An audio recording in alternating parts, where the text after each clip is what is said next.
Fa ho an'ny ekipan'ny Andry Rajoelina kosa dia fametrahana fihezam-boninkazo eo anoloan'ny tsangambaton'ny 7 febroary no ho tanterahan'izy ireo ny ho an'ny andron'ny Rampitso.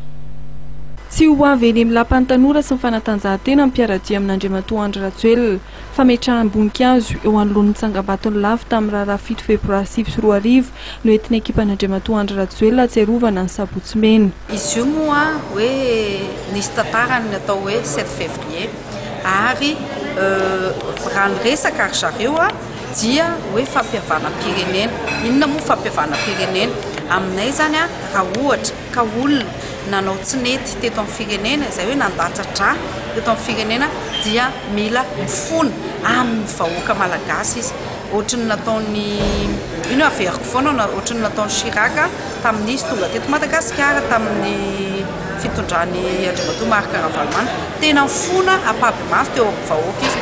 Ka aminay dia ohatrany hoe mbola fo maloto fo misy fiatsaram-belatsia nefa ny fotoam-pivavahana no andeha atao amin'ny fahatsiarovana an'izany.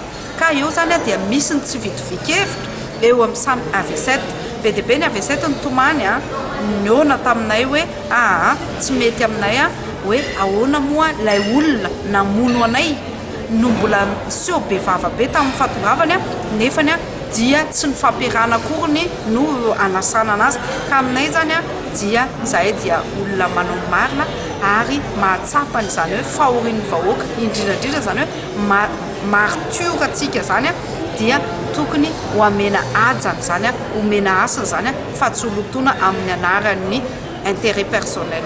Ifanjimby ametraka voninkazo fahatsiarovana eo anoloan'ny tsangambaton'ny lafy tamin'ny raharaha 7 febroary ny mpanao politika Rampitso. Ankoatra ny mpiaradia amin'Andriamatoa Andry Rajoelina, ho eny Ambohitsirohitra ametraka voninkazo manokana ihany koa ny mpiaradia amin'ny Prime Ministra teo aloha Monja Roindefo.